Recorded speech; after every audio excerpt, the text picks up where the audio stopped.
तो कहानी की शुरुआत में जॉन ओरेलियो की मदद से अपनी कार को ढूंढ निकालता है जो कि होती है वीगो के भाई के पास। वो वहां जाता है, काफ़ी मार धाड़ मचाता है और अच्छा खासा खून खराबा करने के बाद वीगो के भाई से शांति का समझौता करता है। इस लड़ाई और मुठभेड़ में उसकी कार बहुत ही बुरी तरीके से डैमेज हो जाती है।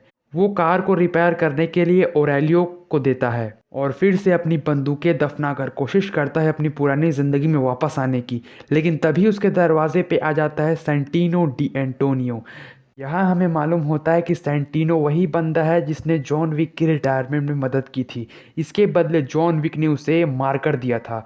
अब यहाँ पर आप दो चीज़ जान लीजिए, दो नियम जो कभी तोड़े नहीं जा सकते। पहला, कॉन्टिनेंटल ग्राउंड में कोई खून खराबर नहीं, और दूसरा, मार्कर दिया है तो उसकी इज्जत करना है। मतलब उस मार्कर के बदले जॉन विक को सेंटिनो का कोई काम करना होगा। लेकिन जॉन विक सेंटिनो को कह देता है कि मैं सब कुछ छोड़ चुका हूँ, मैं तुम्हारा काम नहीं कर सकता, प्लीज़ किसी और को ढूंढ लो। सेंटिनो कहता है जॉन विक को कि मैं तुम्हें कुछ परेशान नहीं करना चाहता, लेकिन मुझे तुम्हारी ज़रूरत है। तुम मेरे पास आए थे जॉन, और ये सब मेरी वजह से है, तो तुम्हें मेरा काम करना होगा। और ऐसा कहकर सेंटिनो जॉन विक को मारकर दिखाता है, लेकिन फिर भी जॉन विक उसका काम करने से मना कर देता है। गुस्से में आकर Santino D'Antonio John Wick का पूरा घर जला देता है।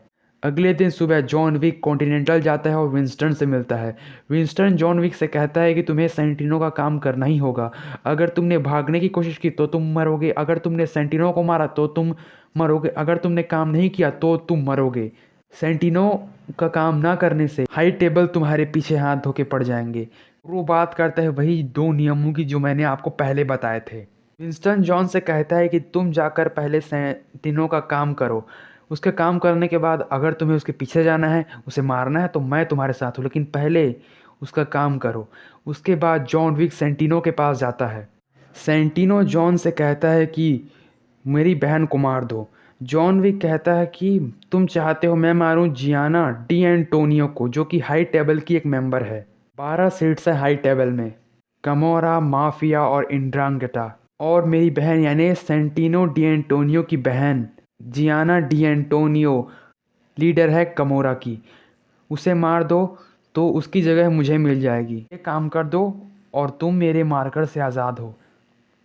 उसके बाद विक अपने बैंक जाता है और वहाँ सूट बूट पहनकर रेडी होता है। और जब वो वहाँ से निकल रहा होता है तब बैंक का मैनेजर कहता है हैप्पी हंटिंग मिस्टर विक। उसके बाद जॉन विक रोम आता है जहाँ एक फंक्शन में जियाना डी एंटोनियो आने वाली है। वहाँ वो रोम के कॉन्टिनेंटल जाता है और वहाँ कॉन्टिनेंटल के मैनेजर जूलियस से मिलता है। जूलियस विक को पूछता है कि क्या तुम यहाँ पोप को मारने आए हो, तो जॉन विक कहता है नहीं। जूलियस उसे अपने अच्छे रूम्स में से एक की चाबी देता है। उसके बाद जॉन विक अपने लिए गन्स, बुलेट प्रूफ सूट और एंटोनियो स्टेट का नक्शा और वहाँ की चाबियाँ हासिल करता है।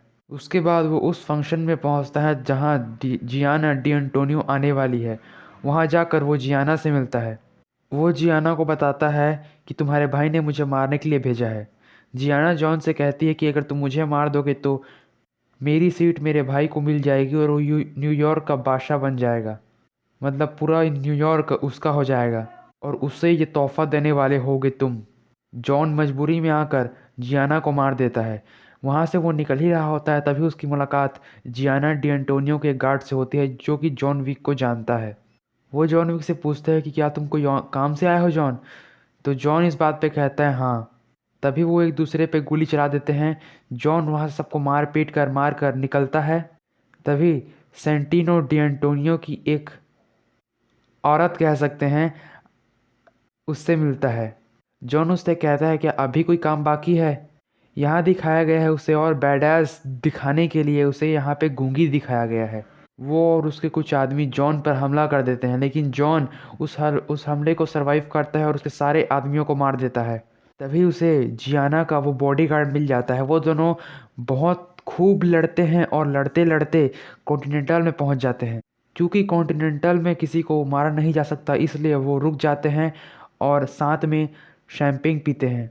शैंपेन पीते पीते वो जियाना के गार्ड को सारी बात बता देता है कि उसे मारकर मिला था जियाना के भाई सेंटिनो का, और इसलिए मेरे पास कोई चॉइस नहीं थी और मुझे मजबूरी में आकर उसे मारना पड़ा। इस बात पर उसका गार्ड कहता है कि कोशिश करूंगा तुम्हें ज़्यादा दर्द ना दूं, बड़े आराम से तुम्हें मार दूं। इस बात पे जॉन कहता है कि मैं भी यही कोशिश करूंगा, और वो चला जाता है। तभी उसे जॉन को कॉन्टिनेंटल में वो लड़की मिलती है जिसने जॉन पर हमला किया था। और फिर जॉन को सेंटिनो का कॉल आता है। सेंटिनो जॉन से कहता है कि दुनिया का क्या कहेगी मुझे जब मैं अपनी बहन के कातिल से बदला नहीं लूँगा। इस बात पे जॉन कुछ जवाब नहीं देता और फ़ोन रख देता है। सेंटिनो डी एंटोनियो बहुत ही ज़्यादा डर जाता है और वो जॉन विक पर इनाम लगा देता है 7 करोड़ का। दूसरी तरफ जॉन कॉन्टिनेंटल से निकलता है। जॉन विक के कॉन्टिनेंटल से निकलते तक उस पर इनाम लग जाता है और वो इनाम हर एक माफिया और हर बुरे आदमी के पास पहुंच जाता है, हर एक बुरे आदमी के पास। वहीं दूसरी तरफ कॉन्टिनेंटल का मैनेजर विंस्टन सेंटिनो से मार्कर पर अंगूठा लगवा लेता है, जिससे जॉन विक और सेंटिनो के बीच लगा मार्कर पूरा हो जाता है। और विंस्टन सेंटिनो को बताता है कि तुमने शैतान की पीठ में छुरा भोंका है और अब वो तुम्हें मारने ज़रूर आएगा। सेंटिनो तक पहुंचते पहुंचते जॉन विक पे हमले होने शुरू हो जाते हैं और जॉन विक बड़ी मुश्किल से उन हमलों को सर्वाइव करता हुआ आगे बढ़ता है। तभी उसे जियाना का वो गार्ड मिलता है और वो उसके सीने में अरोटा में चाकू घोंप देता है और उससे कहता है कि चाकू तुम्हारे अरोटा में है, अगर इसे निकालोगे तो खून बहने से मर जाओगे। तुम्हें ज़िंदा छोड़ रहा हूँ, एहसान मानना। और ऐसा करके जॉन विक वहाँ से चला जाता है, लेकिन फिर उस पर हमला हो जाता है और जॉन विक उनसे बचते भागते भागते एक भिखारी के पास पहुँचता है और उसके कटोरे में एक सिक्का डालता है और उससे कहता है कि मैं जॉन विक हूँ, मुझे बचा लो और तुम्हारे बॉस के पास ले चलो। और उसके साइड में पड़े एक चद्दर के नीचे लेट जाता है और उस चद्दर को अपने ऊपर ढक लेता है। और जब जॉन विक के ऊपर हमला करने वाले लोग वहाँ पर आते हैं तब वो भिखारी उन्हें मार देता है और जॉन विक को अपने बॉस के पास ले जाता है। उस भिखारी का बॉस जो आदमी है, जॉन विक ने कई सालों पहले उसकी मदद की थी और आज वो जहाँ पर भी है, जैसा भी है, जॉन विक की बदौलत ही है। जॉन विक उससे मदद मांगता है। वो कहता है कि तुम्हारे आदमी पूरे शहर में फैले हुए हैं, वो मुझे सेंटिनो तक पहुंचा सकते हैं। लेकिन वो आदमी कहता है कि तुम पर इनाम है, वो भी 7 करोड़ का। इतने पैसों का मैं क्या करूँगा। जॉन विक कहता है कि प्लीज़ मुझे तुम्हारी मदद चाहिए। तब वो आदमी उसे एक बंदूक देता है और उसके साथ सिर्फ 7 गोलियाँ, 45 एसीपी गन, और उसे सेंटिनो तक पहुंचाता है।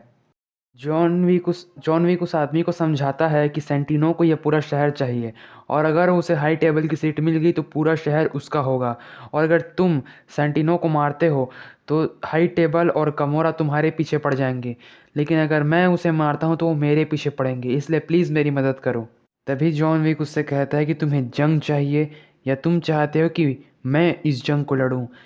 तब वो आदमी कहता है कि कोई इसे प्लीज़ एक गन ला कर दे दो। जॉन विक गन लेकर वहाँ से निकल रहा होता है, तभी वो आदमी कहता है कि तुम्हारा नर्क का सफ़र यहीं से शुरू होता है मिस्टर विक। जॉन विक उस आदमी से कहता है कि मैं कभी किसी का उधार नहीं रखता।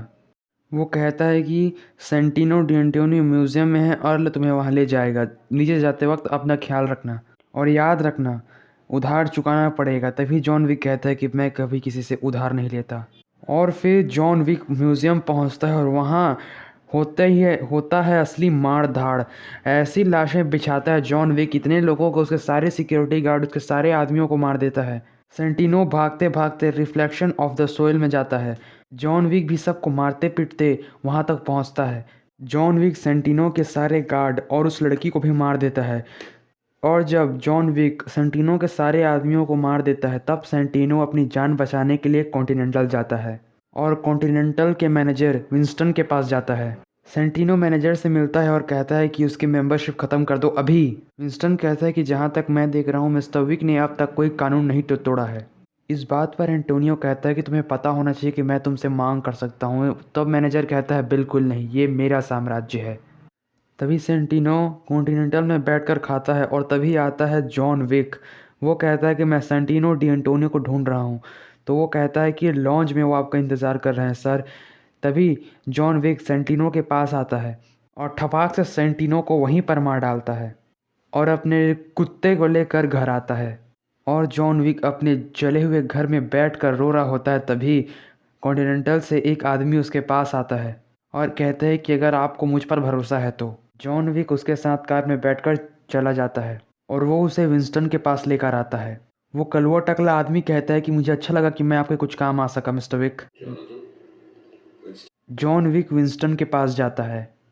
जॉन विक उससे पूछता है कि बताओ मेरे साथ क्या होने वाला है। वो बताता है, विंस्टन बताता है कि कमोरा ने सेंटिनो के इनाम को बढ़ा दिया है। अब ये कॉन्ट्रैक्ट इंटरनेशनल हो गया है। High table. जॉन विक पूछता है और कॉन्टिनेंटल का क्या। विंस्टन कहता है कि तुमने हाई टेबल के एक मेंबर को सबके सामने कॉन्टिनेंटल में मार दिया और मेरे लिए कोई रास्ता ही नहीं छोड़ा मिस्टर विक। इसलिए कॉन्टिनेंटल से जुड़े तुम्हारे लिए सभी दरवाजे बंद हैं और तुम्हें कर दिया जाएगा एक्स कम्युनिकाडो। और विंस्टन जॉन से कहता है कि भागो, तुम्हारे पास 1 घंटा है, इससे ज़्यादा मैं कुछ भी नहीं कर सकता। इस बात पे जॉन विंस्टन से कहता है कि सबको कह देना कि जो मेरे रास्ते में आएगा, चाहे वो जो कोई भी हो, मैं उसे नहीं छोड़ूंगा। विंस्टन कहता है कि मुझे पता है जॉनथन। जाते वक्त विंस्टन जॉन विक को एक सिक्का देता है और कहता है कि तुम्हें इसकी ज़रूरत पड़ेगी।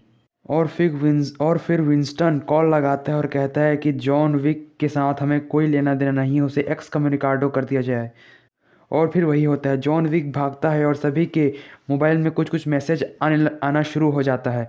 और फिर हम देखते हैं जॉन विक को भागते हुए और यहीं पर जॉन विक चैप्टर 2 की स्टोरी ख़त्म होती है। गाइज़, अगर आपको ये वीडियो अच्छा लगा तो प्लीज़ वीडियो को लाइक कीजिए, चैनल को सब्सक्राइब कर दीजिए। मैं मिलता हूँ आपको अगली वीडियो में।